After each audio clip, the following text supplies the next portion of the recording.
Assalamualaikum warahmatullahi wabarakatuh. Ketemu lagi dengan Insan Pijar, menjadi insan pintar dengan belajar. Bersama saya, Nur Solihin Insani. Kali ini kita masuk mata kuliah pengantar hukum Indonesia sesi ke-10. Dalam tema hukum acara pidana. Dengan saya sendiri, Nur Solihin Insani. Sebelumnya, saya sudah menyiapkan PowerPoint agar saudara di sini semua dapat dengan mudah, selain mendengarkan saya, juga memperhatikan slide PowerPoint-nya. Ya, kita mulai saja. Yang pertama, pengertian hukum acara pidana. Nah, untuk pengertian hukum acara pidana ini dibagi menjadi 3 bagian. Yang pertama yaitu dalam arti sempit. Apa sih pengertian hukum acara pidana dalam arti sempit? Maksudnya adalah meliputi proses penyidikan, penyelidikan, pemeriksaan, serta penuntutan. Itu dalam arti sempit. Kemudian dalam arti luas. Nah, dalam arti luas ini berarti meliputi proses penyidikan, penyelidikan, pemeriksaan, penuntutan, ditambah dengan upaya hukum. Selanjutnya ada dalam arti lebih luas lagi. Nah, dalam arti yang lebih luas lagi, hukum acara pidana ini berarti meliputi proses penyidikan, penyelidikan, pemeriksaan, penuntutan, upaya hukum, ditambah dengan berbagai aturan atau undang-undang yang mengatur acara pidana. Nah, kemudian tadi kan saya menyebutkan ada upaya hukum. Upaya hukum ini ada 2 macam. Nah, kita lanjut.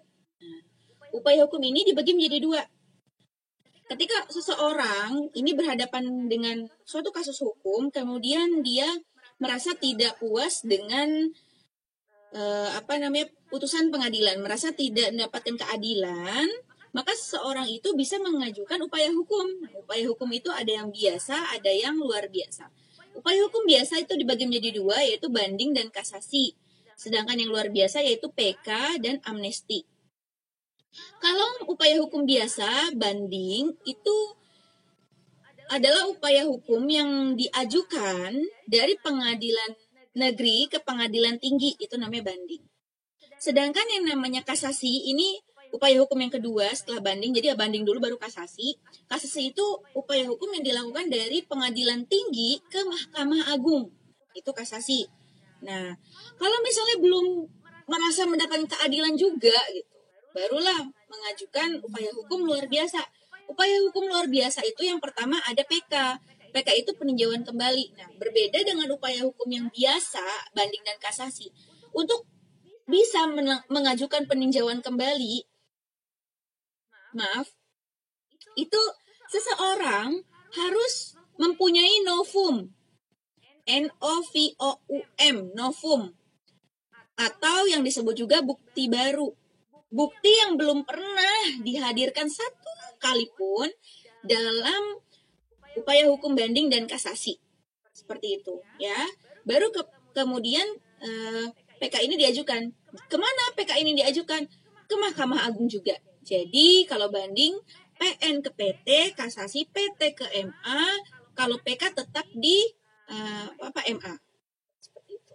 Bu, lanjut ke amnesti. Kalau amnesti apa? Kalau amnesti ini permohonan upaya hukum yang diajukan langsung kepada Presiden Republik Indonesia. Nah, kita masih ingat ya ada kasus Baik Nuril. Nah, dia mengajukan amnesti ke Presiden Republik Indonesia yang ke-7 ini. Ya. Kemudian amnestinya dikabulkan oleh Presiden Republik Indonesia. Kemudian kita lanjut ya. Kita lanjut. Nah, di sini menurut Profesor Andi Hamzah, sarjana hukum, magister hukum, ini ya, di sini di dalam KUHP ada yang dikatakan sistem pidana terpadu. Jadi di dalam Kitab Undang-Undang Hukum Acara Pidana ada yang dikatakan sebagai sistem pidana terpadu. Apa saja sih itu? Yang pertama ada penyelidikan, ada penyidikan. Penyelidikan sama penyidikan berbeda. Nih, saudara buka dalam KUHP-nya pasal 1 angka 5 ya. Saya bacakan di sini. Penyelidikan adalah serangkaian tindakan penyelidik untuk mencari dan menemukan suatu peristiwa yang diduga sebagai tindak pidana guna menentukan dapat atau tidaknya dilakukan penyidikan guna menurut cara yang diatur dalam undang-undang. Jadi penyelidikan itu diatur dalam pasal 1 angka 5 Kitab Undang-Undang Hukum Pidana, Hukum Acara Pidana, ya.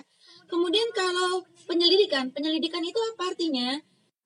Maksudnya adalah di sini ada dalam pasal 1 angka 2 penyidikan, serangkaian tindakan penyidik dalam hal dan menurut cara yang diatur dalam undang-undang ini untuk mencari serta mengumpulkan bukti yang dengan bukti itu dapat membuat terang tentang tindak pidana yang terjadi dan guna menemukan tersangkanya.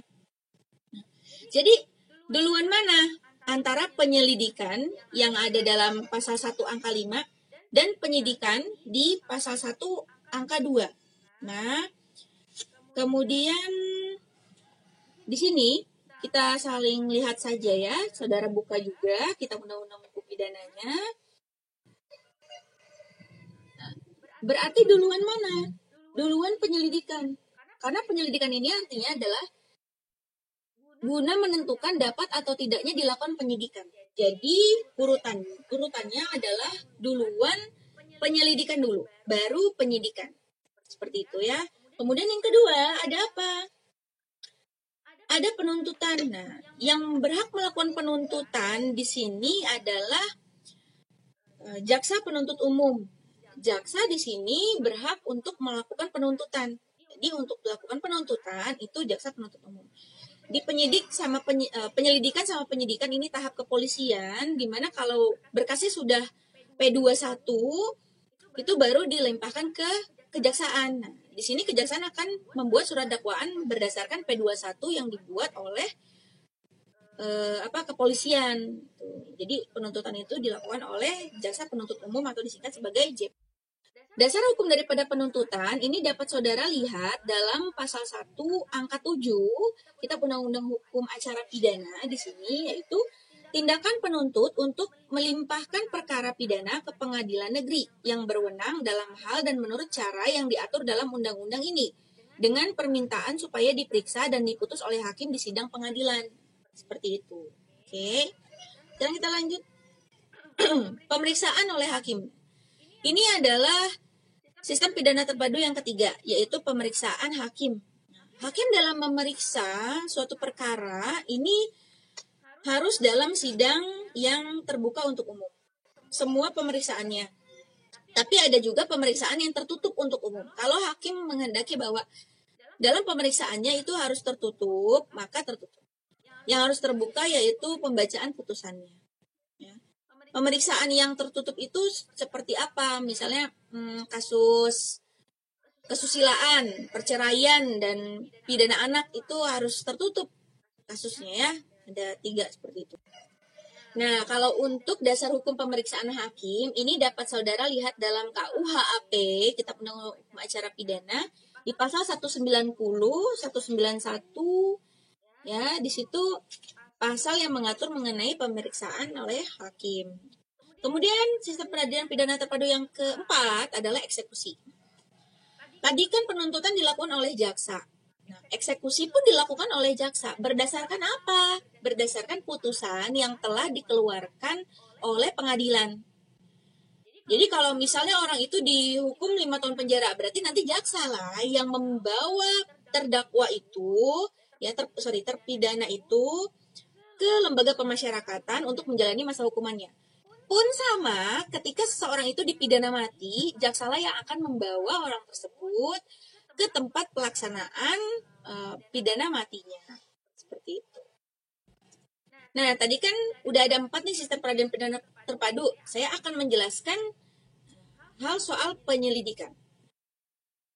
Proses penyelidikan ini dapat dilakukan jika ada 3 hal ini. Yang salah satunya saja. Yang pertama, adanya laporan.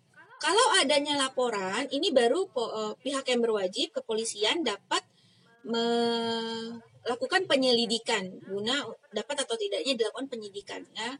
Kemudian adanya pengaduan dan adanya hasil penelitian sendiri.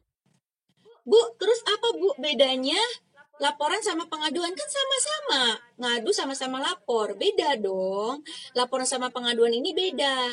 Kalau laporan ini dapat dilakukan oleh siapa saja, bukan hanya korbannya saja. Jadi semua orang yang melihat, misalnya saudara ini melihat adanya tawuran di jalan yang biasa saudara lewati. Itu misalnya ada tawuran, saudara langsung lapor ke pihak yang berwajib. Di sana ada ada tawuran gitu. Itu namanya laporan. Tapi ingat, jangan pernah membuat sekali aja laporan palsu. Kalau saudara membuat laporan palsu, itu saudara dapat dipidana. Seperti itu ya.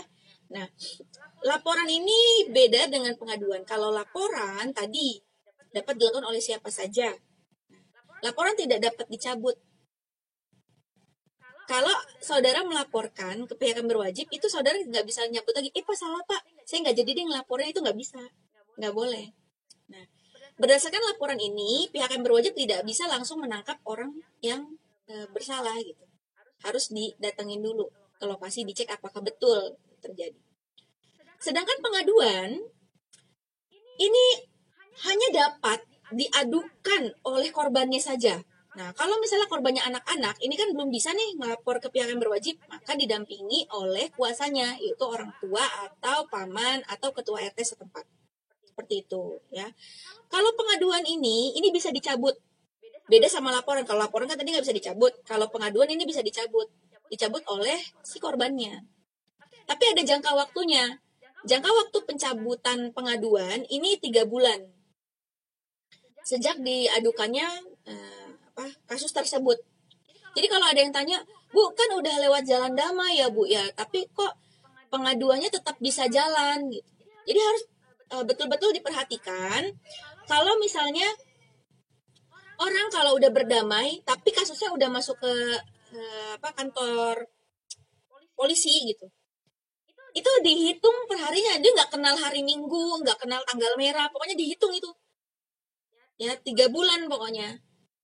Tanggal kalender nggak kenal, tanggal merah nggak kenal, hari libur, hari kerja itu nggak kenal. Ya, jadi kalau misalnya padahal udah damai, padahal udah ini, tapi kok proses hukum tetap berlanjut ya karena itu. Karena proses hukumnya sudah lewat tanggal pencabutannya. Kemudian kalau misalnya pengaduan ini, pihak yang berwajib langsung bisa menangkap pelakunya, karena yang melaporkan langsung adalah korbannya. Kejamnya dalam hukum pidana adalah siapa yang paling awal melapor, maka akan dianggap sebagai orang yang benar. Contoh misalnya gini ya, saudara ini naik motor, kemudian saudara dibegal orang. Nah, kemudian saudara ngelawan, begalnya saudara pukul sampai mau pingsan. Teman begal yang ngelaporin saudara ke polisi sebelum saudara lapor gitu. Nah, sebagai saudara yang menganiaya atau lain sebagainya, itu bisa diduga bahwa saudara yang melakukan hal itu posisinya. Bu, berarti nggak adil dong. Oh, nggak bisa ngomong kayak gitu. Nanti ada proses pemeriksaan.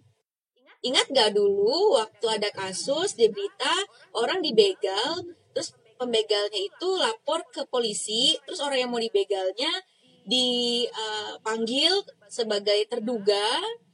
Nah, setelah menyelidik, ternyata dia tuh korbannya. Jadi yang lapor itu begalnya ternyata. Nah, itu kan, jadi tugas kepolisian itu memang bagus sekali ya untuk kali itu. Tapi kalau misal saudara bilang, Bu, tapi kan ada oknum-oknum polisi yang begini, itu hanya oknum. Jadi janganlah karena satu orang semua dibenci. Kan nggak mau ya, misalnya di kelas saudara nih, ada satu orang yang ngebuat saya kesel, kemudian saya benci satu kelas, kan nggak mungkin, nggak bisa. Jadi kita harus profesional seperti itu. Oke. Kemudian ada hasil penelitian sendiri. Hasil penelitian sendiri ini seperti ketika ada suatu lembaga melakukan penelitian terhadap suatu perusahaan atau terhadap suatu lembaga. Nah, di mana lembaga itu berjalan tidak sesuai dengan aturan undang-undang yang berlaku di negara kita atau melanggar beberapa peraturan. Nah, berdasarkan hasil penelitian itu kan nanti ada hasilnya nih, baru dilakukan pelaporan. Nah, di situ merupakan hasil penelitian di sini sendiri. Nah, penelitian itu juga sebagai barang buktinya, gitu, ya. Nah, di sini kan proses penyelidikan dapat dilakukan jika 3 hal ini terpenuhi. Nah, kemudian dalam proses penyelidikan ini harus ada hal utama ini yang ada. Ada 2. Yang pertama ada delik. Apa sih itu delik? Delik itu berasal dari bahasa Latin, itu delictum, yang berarti juga dalam bahasa Belanda disebut strafbarfeit atau dalam bahasa Indonesia disebut tindak pidana. Harus ada tindak pidana yang dilanggar. Masa iya orang mau dimasukkan ke penjara gitu, dianggap bersalah, tapi dia nggak ngelakuin apa-apa yang melanggar hukum? Kan nggak mungkin. Saudara lagi makan enak-enak, kemudian diseret gitu ke penjara gitu, dipanggil ke kepolisian, kan nggak mungkin. Jadi harus ada sesuatu yang saudara lakukan yang merugikan orang lain. Itu deliknya ya. Yang tadi yang saya sebutkan perbuatan-perbuatan itu. Kemudian harus ada bukti permulaan yang cukup. Silahkan di dalam KUHP-nya di sini saudara buka pasal 184 KUHP. Di situ ada alat bukti. Bukti permulaan yang cukup itu minimal harus ada 2. Harus ada 2 bukti yang cukup. Harus ada saksi misalnya. Saksi ini nggak boleh 1. Kan sudah saya sebutkan ya. Saksi itu minimal harus 2. Baru dihitung 1 alat bukti. Nah, buktinya itu harus ada 2. Alat buktinya harus ada 2. Kalau alat bukti yang pertama adalah saksi nih, yang ini saksi, berarti saksinya ini minimal harus 2. Ditambah dengan alat bukti yang lain yang dapat saudara lihat dalam pasal 184 KUHP. Nah, gitu. Oke. Nah, dalam pasal 184 KUHP dibuka ya, 184 KUHP-nya. Sini. Nah, alat bukti yang sah adalah keterangan saksi, keterangan ahli, surat petunjuk, keterangan terdakwa. Keterangan terdakwa ini disampaikan oleh terdakwa dalam sidang pengadilan atau dalam pemeriksaan di tahap penyidikan. Kemudian petunjuk, yang menemukan petunjuk adalah hakim dalam pemeriksaan dalam sidang pengadilan. Surat ini adalah surat visum. Misalnya saudara dianiaya nih, nah saudara kan disuruh visum tuh. Nanti surat visumnya itu menjadi suatu alat bukti untuk menjerat seseorang. Jadi kalau misalnya saudara berkelahi sama orang lain, jangan balas pukul, ya. Jadi biar aja orang itu pukul, habis itu saudara lari tuh, langsung visum, bayar sendiri visumnya. Ke puskesmas, harus ke puskesmas karena nggak bisa klinik ya. Puskesmas itu paling rendah yang bisa diterima surat visumnya. Setelah melakukan visum, nah surat visumnya itu dibawa ke kantor polisi sebagai alat untuk melaporkan orang tersebut. Seperti itu. Jadi kalau misalnya saudara dihina-hina nih lewat media sosial, nah, di screenshot aja. Orangnya fotonya di screenshot, yang di screenshot gitu. Itu sebagai alat bukti. Oke, itu namanya alat bukti elektronik. Sekian penjelasan dari saya dalam sesi ke-10 ini, pengantar hukum Indonesia dalam hukum acara pidana. Semoga apa yang saya sampaikan dapat menambah ilmu kita semua, menuai keberkahan, serta ilmu yang bermanfaat. Terima kasih telah menyaksikan video saya. Akhir kata, wabillahi taufiq wal hidayah. Wassalamualaikum warahmatullahi wabarakatuh.